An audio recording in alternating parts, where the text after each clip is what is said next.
se apresentar do que ele mesmo.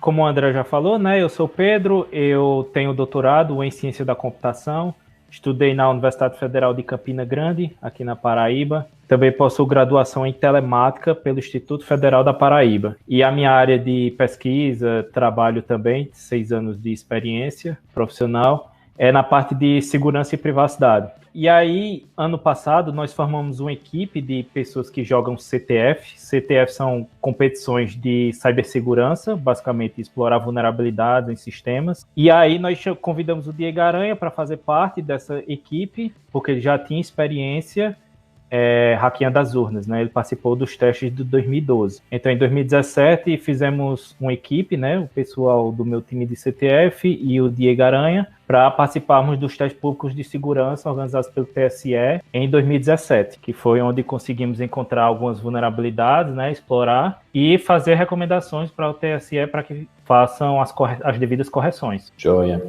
Então você está por dentro dos últimos testes, dos últimos verificações da urna eletrônica, correto? Correto. Então, diz para mim assim, o primeiro teste que você participou foi esse de 2017 ou você participou de testes anteriores também? Não, só participei do 2017. E como você comentou, foi junto com o professor Diego Aranha, certo? Eu conversei com ele rapidamente até antes de fazer esse vídeo, ele passou o seu contato, e ele já tem experiência dos testes anteriores. Como que foi assim, essa questão de vocês aproveitaram relatórios dele nesses testes? O que vocês utilizaram de testes anteriores nesse? Tá, o principal achado do Diego Aranha em 2012 foi uma vulnerabilidade que permitia quebrar o sigilo do voto. Então, a urna ela tem um arquivo chamado RDV, que ela armazena os votos dos eleitores. Esses votos não são em sequência, eles são embaralhados, tá? Para que alguém que pegasse esse RDV e se ele fosse em sequência, se fizesse uma correlação, né, com os eleitores que estavam ali na fila, naqueles horários, aí poderia identificar quem cada eleitor votou. Mas ele não era em sequência, ele era embaralhado. No entanto, a equipe do Diego Aranha em 2012 encontrou uma falha que era, para gerar os números aleatórios, estava usando o seed, né, a semente, que era o time, o tempo. Era muito fácil, mesmo que você não soubesse o tempo, né, era muito fácil fazer uma força bruta, algo assim, para inferir. Aí ele demonstrou isso, escreveu no relatório, o pessoal do TSE reconheceu e fizeram as correções. No entanto, tinha outra questão, que era o armazenamento inseguro de chaves criptográficas. Ele detectou isso, escreveu em relatórios, mas o pessoal do TSE passou todo esse tempo sem fazer essas correções, porque elas estavam hardcoded, embutidas no código-fonte, tá? Então, alguém que fizesse, por exemplo, engenharia reversa ali de um cartão de memória, que é o que permite fazer a carga na urna, poderia decifrar esse cartão, né? Porque a chave estava lá, às claras, então poderia ver todo o conteúdo do cartão. Isso foi reportado por Diego, mas não foi feita a correção, e aí em 2017 nós sabíamos disso, e aí partimos a partir daí. Legal. Só para a gente nivelar todo mundo, o processo de urna eletrônica no Brasil, vários que estão assistindo aqui já votaram, alguns acreditam que vão votar pela primeira vez ou ainda não vão votar, mas é aquele processo que a pessoa ela tem um contato inicial ali com o mesário, passa os dados dela no sistema, libera a votação da urna, a pessoa vota e pronto, beleza. Como que funciona o processo daí com esses dados? Só assim, a parte de logística. Os dados, eles ficam na urna, depois eles são transmitidos, correto? O TSE tem toda a propaganda de que não é nada conectado. Então, você pode só explicar rapidamente como funciona o processo, só para a gente pegar do ponto inicial aí? Tá, eu vou explicar desde o começo, porque você falou no dia da eleição, mas existe o processo antes também. O pessoal do TSE desenvolve o software, e aí, dias antes da eleição, eles fecham, lacram, compilam e distribuem para os TRS. Os TRS, eles gravam um cartão de memória, certo? Grava esses softwares, eles possuem um programa específico que grava esses programas a serem executados na urna em um cartão de memória, que a gente chama de flash de carga. E esse flash de carga, era exatamente esse daí que o Diego Aranha já tinha reportado a vulnerabilidade nos testes anteriores, que ele é criptografado, mas a chave pública estava no código-fonte. A chave era possível ver a chave no código-fonte, a chave de criptografar. Tá, mas aí após terem esses cartões esses flashes de carga, é feita uma cerimônia chamada de carga da urna, em que técnicos dos TREs ou algumas equipes fazem a carga na urna, certo? Carregam todo o software na urna, que é um processo que demora em torno de 40 minutos, porque a urna faz vários testes de teclado, se a bateria está funcionando, mas isso todos os componentes. Então, ou antes ainda? Como? Essa carga é feita no dia da eleição? É antes, alguns dias antes. Bom, aí depois tem a eleição, como você já falou. No final da eleição, a urna imprime um papel chamado boletim de urna, tá? Que o mesário pega esse boletim de urna, cola na parede ou na porta, e aí as pessoas podem verificar, ele possui um código, um QR Code, que aí é possível fazer uma auditoria disso daí, verificar se o agregado dos votos ali realmente foi contabilizado na totalização, no que está lá no servidor final, certo? Quando for, por exemplo, fazer a soma aí para presidente, enfim, de todos os candidatos.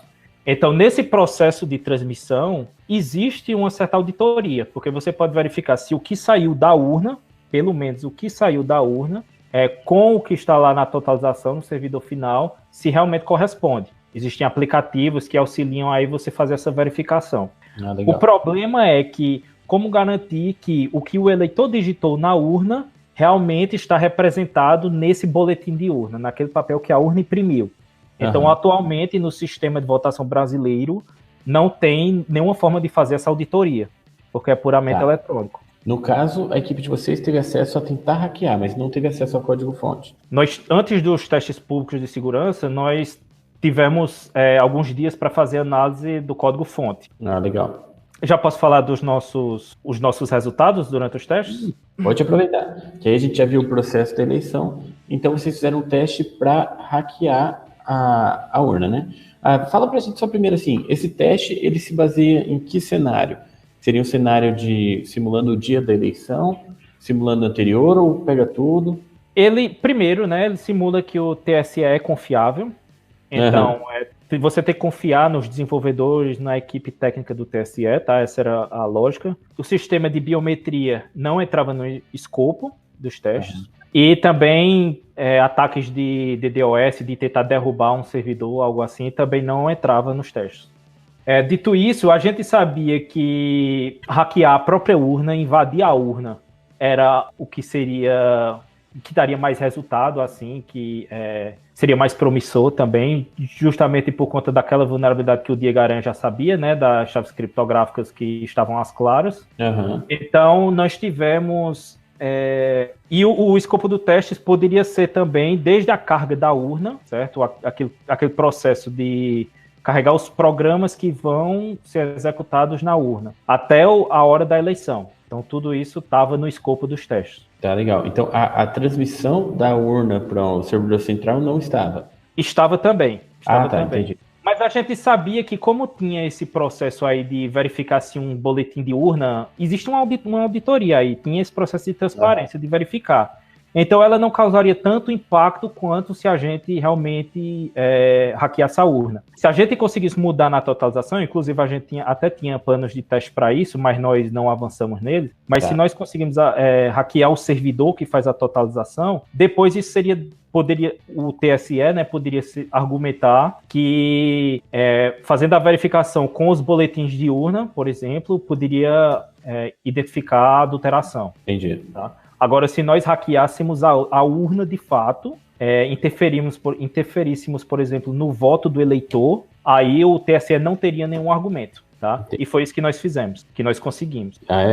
Porque então, nós conseguimos execução de código arbitrário na urna eletrônica. Então pode aproveitar e pode explicar pra gente, que acho que é a parte que dá mais curiosidade. Tá, aproveitando que você é programador, o público entende um pouco de programação. Como eu já falei, né, esse cartão de memória, que faz a carga dos programas na urna, ele é criptografado. Durante a inspeção de código, o TSE disse que propositalmente iam remover as chaves criptográficas do código-fonte. Então, nós íamos poder fazer análise de código, mas eles teriam removido as chaves criptográficas. No entanto, existia, de fato, analisando o código-fonte, nós vimos que elas não estavam lá.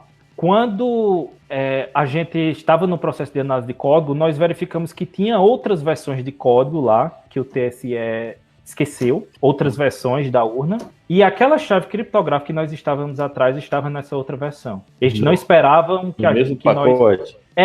Isso. Em um backup, por exemplo, um zip, lá na base de código deles. Nós vimos essa chave lá, mas nós não tínhamos certeza se ela era a que era usada na urna de fato, porque eles poderiam ter mudado, enfim. E isso nós só saberíamos durante os testes. Durante os testes, a gente podia também fazer uma inspeção de código, tá? Mas o ambiente ele era bem restrito. A gente não podia, por exemplo, copiar algo em papel que estava lá na parte de inspeção de código e levar para a área de testes, por exemplo, para copiar a chave que nós tínhamos encontrado lá. Não podíamos fazer isso. Então, nós decoramos byte a byte e fomos levando lá para o ambiente de testes. Fizemos um script em Python e rodamos em uns stubs que nós encontramos lá, uns sistemas de arquivo que nós encontramos, e realmente funcionou. Conseguimos ter acesso ao cartão de memória descriptografado e os programas que rodavam na urna. Tá? Então, esse foi nosso primeiro achado. Já era uma vulnerabilidade, enfim. E só uma coisa que eu esqueci de perguntar. Quanto tempo total de teste que vocês tinham? Era uma semana, mas no primeiro dia ele era só também para revisão de código. Tá? É porque se eu não me engano, tiveram 3 dias antes dos testes mesmo. Tivemos 3 dias para revisar código. Na semana dos testes, a segunda também era para revisar código e configurar um ambiente. Pedir mais um computador, por exemplo, mais uma urna, algo do tipo. E a partir da terça-feira até a quinta, que era para realizar os testes de fato, os ataques. Poderíamos pedir também para estender até a sexta-feira, e nós fizemos isso. Nós pedimos, então os testes foram até a sexta-feira. Tá, e quanto tempo demorou para vocês chegarem nesse ponto aí que você falou que vocês encontraram a chave e conseguiram acesso aos programas? Na terça-feira nós já estávamos com acesso aos programas. Porque nós, durante a inspeção de código, nós já estávamos preparando todo esse ataque. Inclusive, esse script em Python, ele já estava pronto na própria inspeção de código. Só que durante os testes mesmo, foi que colocamos ele para funcionar e até melhoramos. Porque antes ele fazia uma chamada de processo para cada bloco que ele precisava decifrar. Mas aí a gente conseguiu colocar uma máquina, um Kali, instalamos uma máquina virtual Kali nas máquinas de teste, e já tinha algumas bibliotecas como PyCrypto, enfim, aí nós conseguimos agilizar bastante o processo. Porque só utilizando os programas, as máquinas que o TSE disponibilizava, estávamos tendo muita dificuldade, assim. Não tinha um editor de texto bom, não tinha o VIM, e a gente também não tinha acesso à internet para poder instalar. Mas e aí, seguindo então, vocês criptografaram? E aí, quebramos essa questão da confidencialidade do cartão de memória, mas, teoricamente, os programas ali, a gente não poderia adulterá-los para rodar na urna. A gente conseguia ver os programas, os binários a serem executados na urna, mas a gente não podia alterá-los, porque existia um esquema de assinatura digital. A urna verificava a integridade daqueles programas se eles realmente foram produzidos pelo TSE, se eles foram assinados digitalmente pelo TSE. Existiam uns arquivos com extensão .vst que continha as assinaturas desses binários. No entanto, para nossa surpresa, 2 bibliotecas, especificamente uma biblioteca chamada libaPilog.so e outra libhkdf.so, elas não estavam nesse arquivo de assinaturas. Ou seja, elas não tinham assinatura digital. Elas eram carregadas na urna, as funções que os programas da urna chamavam delas era para ter verificação, mas não tinha, porque elas não estavam sendo verificadas nesse arquivo.vst. Então fizemos um teste rápido para verificar se essa quebra de integridade do software estava funcionando. Nós, por exemplo, substituímos todas as funções da libapilog, por exemplo. Aqui a gente mudou, era o assembly mesmo, a gente alterava os opcodes da biblioteca, tá? O binário. Então, em assembly, a gente fazia uma chamada sistema ou system call para imprimir na tela a palavra fraude, tá? Poderia ser qualquer coisa, mas nós escolhemos isso como para marcar isso. E aí, todas as funções agora da libapilog, se uma delas fossem chamadas, imprimiria na tela a palavra fraude, enquanto a urna tivesse ligando, porque era uma tela preta e fica subindo os textos, né? E logo em seguida também, depois de imprimir a palavra fraude, nós demos um exit, para que travasse ali na parte de fraude. E foi isso que aconteceu. Carregamos o software na urna e imprimiu na tela fraude. Então, toda a verificação de criptografia funcionou, mas essas bibliotecas estavam de fora da verificação e passaram. Exatamente. Então, se nós estávamos conseguindo inserir nosso próprio código assembly na urna, que executou, e assembly é Turing Complete, né? Você pode fazer qualquer coisa, qualquer programa com assembly, né? Uhum. Então, para nós já estávamos satisfeitos com aquele achado, com aquilo. Provamos que tínhamos total controle sobre a urna. Invadimos a urna. Mas, para nem todo mundo, né, principalmente o pessoal que não é técnico, que dali não significava nada, assim, não tinha muito impacto. Eles queriam ver mesmo as coisas acontecendo, os juízes lá do TSE. Entendi. Então passamos a fazer outras demonstrações. Por exemplo, a versão da urna, o texto, a string da versão da urna, certo? Originalmente era A Hora da Estrela, que é em homenagem a um livro de Clarice Lispector, um nome muito bonito, por exemplo, e nós mudamos para A Hora da Treta, também para marcar.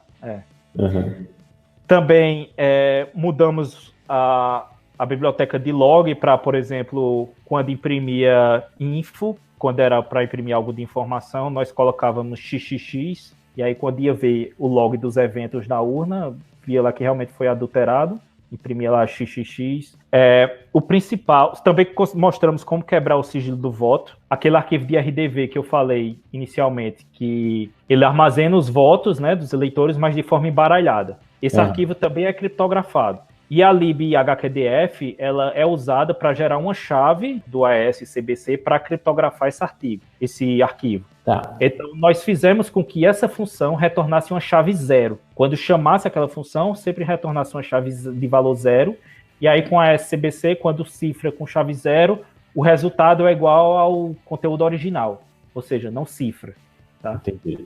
Então, mostramos como quebraria o sigilo do voto, seria comparando, né, um RDV antes de um eleitor, uma celebridade, por exemplo, votar, e o depois. A diferença, né, o voto diferente aí deles, seria justamente em quem ele votou. Aí agora que são os principais. Na tela da urna, tinha um string, um texto, quando o eleitor ia escolher o candidato, né, que ele ia apertar os números, aparecia lá em cima, seu voto para, mostrando para o eleitor, né, que está na hora dele votar, para ele apertar os números. Nós alteramos esse texto para voto em 99. 99 não significa nenhum candidato, né, não existe esse candidato com esse número, mas nós colocamos aí apenas para representar, né, que a gente conseguia fazer boca de urna na própria urna. Entendi. Aí o pessoal do TSE viu isso daí, foi bem interessante. No final da sexta-feira, perto das 18 horas, nós conseguimos impedir o armazenamento de um voto. Tá? Quando o eleitor votava, a função que armazena o voto na cédula de votação, o que o eleitor digitou em uma cédula de votação, nós substituímos ela para apenas dar um return, ou seja, para não fazer nada. Pulava tudo dali para frente.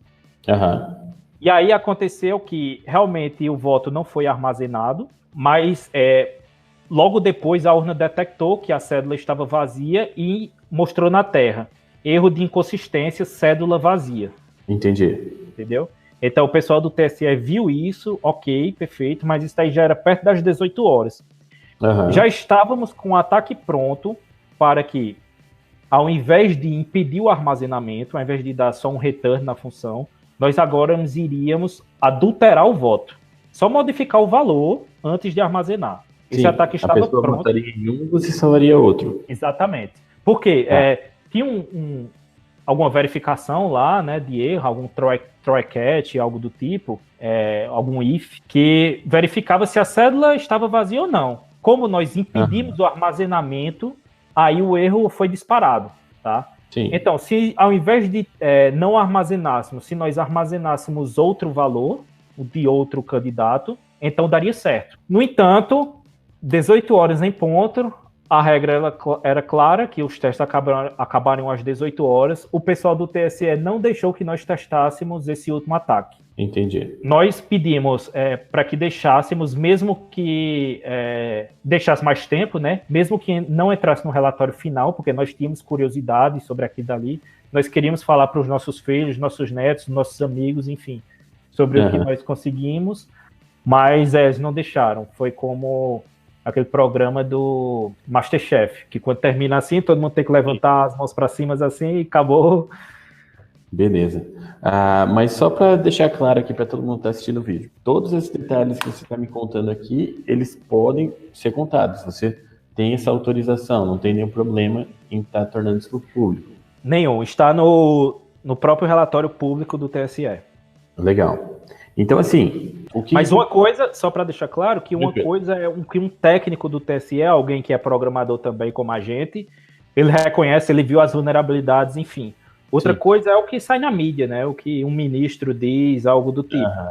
Eu até comento que às vezes eu vejo uma propaganda falando que é 100% seguro. E isso não importa qual o programa. A gente costuma até brincar que 100% seguro é só o Hello World, né? E olhe lá, né? Por aí.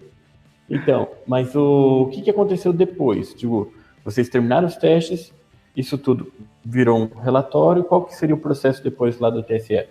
O TSE ele chama a gente novamente para refazer os mesmos testes que nós fizemos em dezembro de 2017. Então, esse reteste foi em maio desse ano, basicamente para verificar se as nossas recomendações elas foram de fato implementadas, se as vulnerabilidades ainda estão lá ou não, coisa do tipo. Então, essas vulnerabilidades que nós encontramos, elas não estão presentes nessas eleições de agora, de 2018, não. Então, aquele código de backup que tinha chave já não estão mais, tudo isso aí não está mais.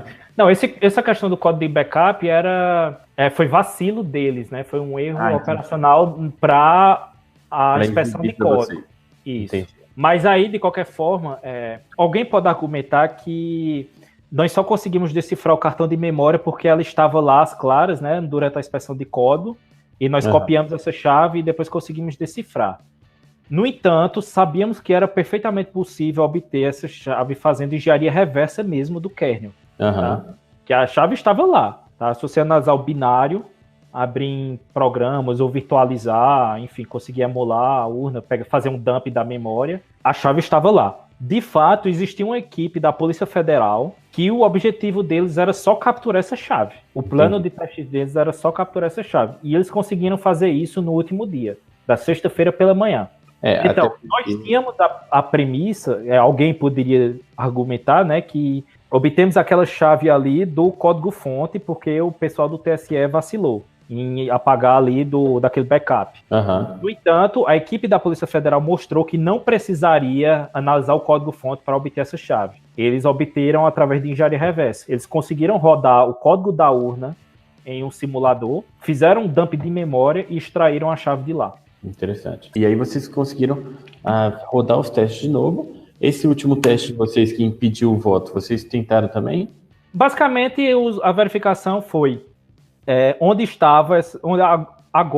que está essa chave aí criptográfica, né? Que antes estava no código-fonte, né? No binário. Direto. Então agora não está mais no código, agora eles moveram para BIOS. O segundo seria ver se a vulnerabilidade de não ter assinatura digital para as duas bibliotecas, né? A libHKDF e a libAPI Login, se elas estavam lá ou não. E agora elas estavam. Foi corrigido. Então a gente não conseguia mais injetar nosso código, porque agora os programas estavam com assinatura digital corretamente. Não, legal, muito bom. É bom até dar um alívio saber que foi corrigido realmente, né? Mas o problema é porque a questão nós encontramos algumas vulnerabilidades, ok, mas não tem como garantir que outras vulnerabilidades não existem, outras que nós não tivemos tempo de testar, não encontramos, enfim. Porque você não tem como provar que não existe bugs, né? Você tem como comprovar que um bug existe, porque você encontrou o bug. Agora que não existe, aí não tem como provar. E a partir desse segundo teste em maio, até a época da eleição, o plano do TSE era não mexer mais no código? O código está pronto e acabou? Eles falaram alguma coisa? Não, eles continuam evoluindo. Só na cerimônia de lacração, que é basicamente... Eles compilam, colocam lá para o GCC rodar, dão um make lá no projeto. Aham. E os representantes dos partidos lá ficam vendo aquelas linhas ali de código do programa compilando, e aquele dali é como se fosse uma auditoria, entendeu? Entendi. E vocês tiveram alguma participação nessa lacração ou não? Não, nós, nenhum da nossa equipe fomos não para esse processo de lacração, não. Porque eu vi uma divulgação na mídia que nesse processo eles fazem a assinatura digital, então quem está envolvido coloca a sua assinatura, isso, né? Sim. E aí isso são só os partidos?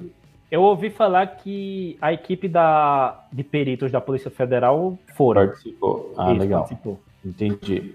Então, o que aconteceu de maio em diante não tem como se saber, correto? Correto. Tá, legal. Eu acho que a maior curiosidade era essa, saber o que vocês conseguiram alcançar, saber se foi corrigido ou não. Pelo menos isso é bom a gente saber que foi corrigido.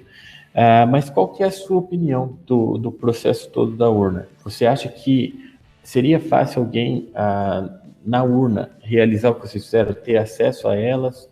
O que precisaria para alguém conseguir fazer o que vocês fizeram? Fraudar uma eleição não é fácil, tá? A gente sabe que é possível, tá? Que vulnerabilidades podem existir, como as que nós encontramos, um atacante pode invadir a urna, enfim, até mudar o resultado de uma eleição, tá? Porque, para você ter ideia, o nosso ataque era infectar o cartão o flash de carga, né? Dependendo da agilidade do responsável ali por fazer a carga na urna, ele poderia carregar aí até 50 urnas. Então, se com um único cartão ele consegue carregar até 50 urnas. Agora imagine isso daí espalhado pelo país, alguns atacantes, alguns corruptos espalhados aí pelo país fazendo esse ataque. Então daria para ter um impacto aí nacional, ao ponto de escolher o presidente. Certo, mas aí... Mas não é fácil. Para ter acesso a esse cartão antes, esse cartão fica com o TSE. Ele fica com o TSE e lá no TRE existe esse processo, tá? Que é para fazer essa carga, que juízes observam esse processo, mas ele não é tão seguro assim. Entendi. Por exemplo, alguém que tem um equipamento sofisticado que permite, por exemplo, que já vai com esses programas aí que infectam o cartão, vamos supor, as escondidas, já vai um equipamento no bolso, ou ele pede licença para ir no banheiro rapidinho com esse cartão de memória no bolso, entendeu? Em questão ali de segundos, ele pode fazer o nosso ataque aí de infectar. Entendi. Poderia ser. Não explorando as mesmas vulnerabilidades, porque elas foram corrigidas, né? Mas outras podem existir. Agora, eu, pessoalmente, acredito que não seria trivial, certo? Nem acredito que vai ter fraude, por exemplo, nessas eleições de 2018. Eu sei que é possível, mas se vai ter ou não, eu acredito que não. Então você acredita que essa eleição está segura? Não é bem assim. É no sentido de... Forcei a barra. Vamos lá, binário, né? 0 ou 1, ou se fosse para apostar meu dinheiro em 1, tá? Eu tenho R$2.000 aqui e eu vou apostar. Se a urna vai ser fraudada ou não, eu apostaria meu dinheiro em não, entendeu? Entendi.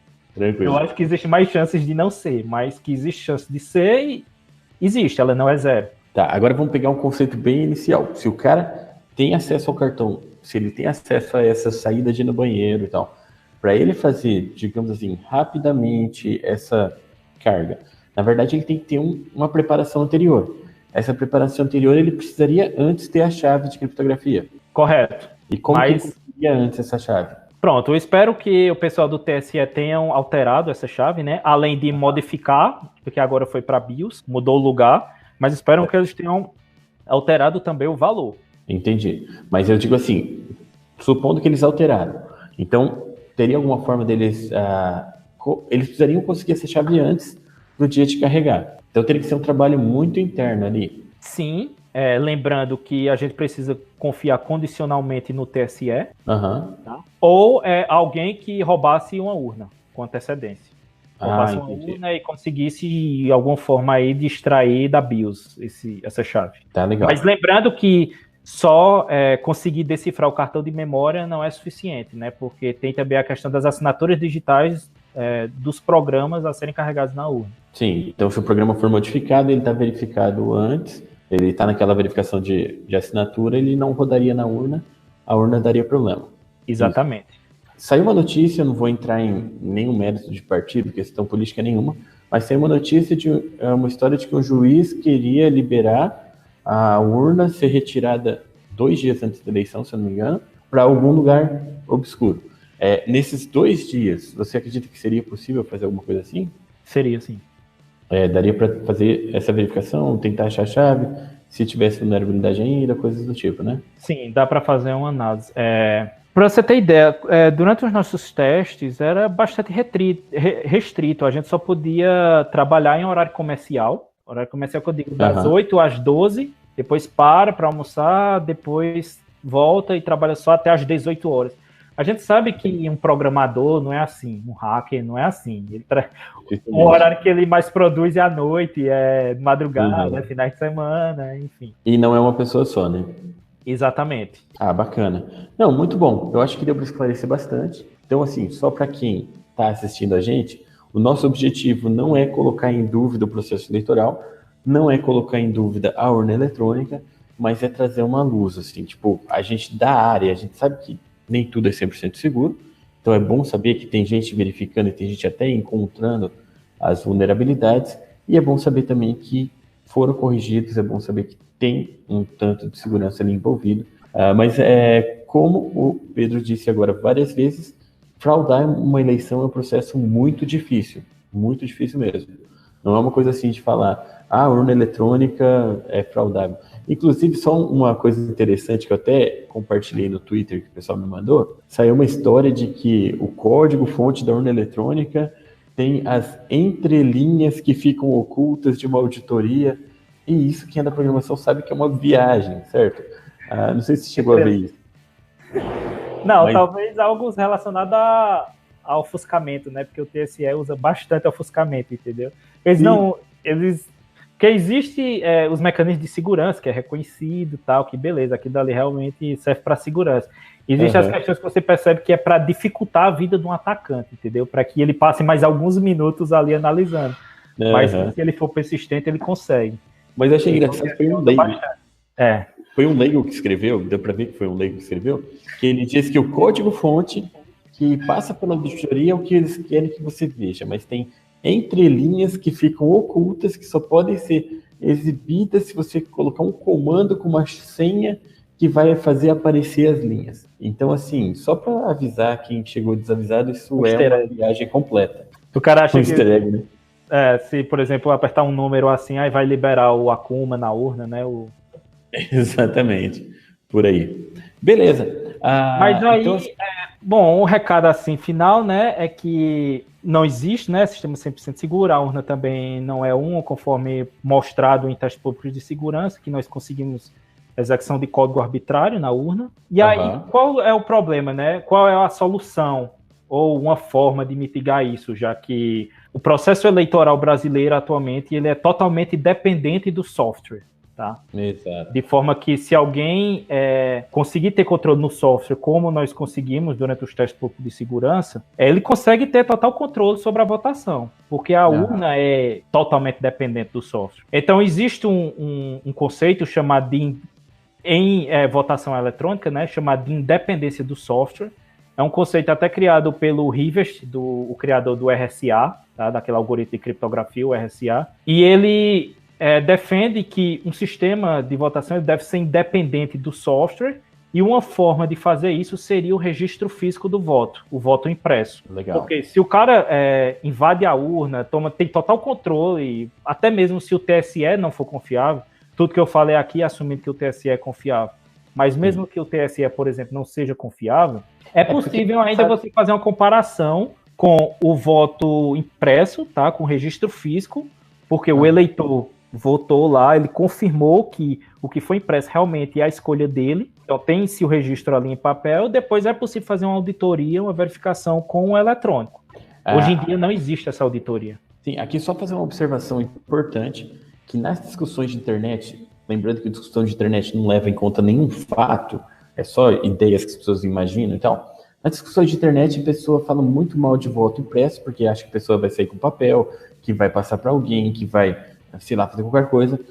É legal ver até a própria especificação do TSE de como seria um voto impresso. A própria especificação do TSE diz que seria uma urna e imprimiria o voto numa caixa acrílica, não sei, uma caixa transparente, que o eleitor conseguiria ver o voto, ele não conseguiria ter acesso a esse papel, e ele tem um botão para confirmar se aquele papel está correto ou não. E se não tiver correto, ele seria destruído. Se não tiver correto, ele é destruído, derrama tinta nele, né? Invalida. Se for correto, a urna corta e ela cai numa caixa, né?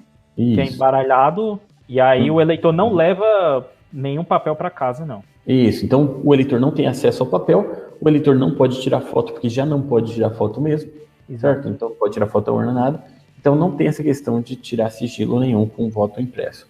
Mas o argumento do STF era que, quando eles barraram, né, o voto impresso é que quebraria o sigilo, o que para nós, pesquisadores, a comunidade técnica, não faz muito sentido. Não faz nenhum sentido, na verdade. É que, na verdade, se você fosse quebrar o sigilo, você precisaria fazer alguma alteração no programa para fazer o voto ter alguma marcação, alguma coisa assim, que já pode acontecer na urna eletrônica sem o papel. Então, não faz diferença nesse argumento. Então, vocês, a equipe de vocês é favorável ao voto impresso, correto? Sim. Então é isso. Eu acho que deu para a gente conversar bastante aqui, deu para esclarecer bem. Se o pessoal tiver em dúvida, onde que eles podem encontrar mais informação ou até um contato, o que você tem para recomendar? Nós temos um site que possui links para os nossos relatórios, entrevistas, enfim. O site é urnaeletronica.info. Legal. Então, urnaeletronica.info. Lá tem, por exemplo, um artigo que nós acabamos de publicar. O título do artigo é Execução de Código Arbitrário na Urna Eletrônica, que tem bastante conteúdo técnico, tá? O pessoal que quiser saber mais a fundo os detalhes de como foram nossos ataques, esse artigo tem, e ele vai ser apresentado agora em outubro, tá? Em Natal, no Simpósio Brasileiro de Segurança e Computação, tá? No SBSEG. Legal, muito bom. Então é isso. Então, muito obrigado pela conversa, acho que foi bem esclarecedor.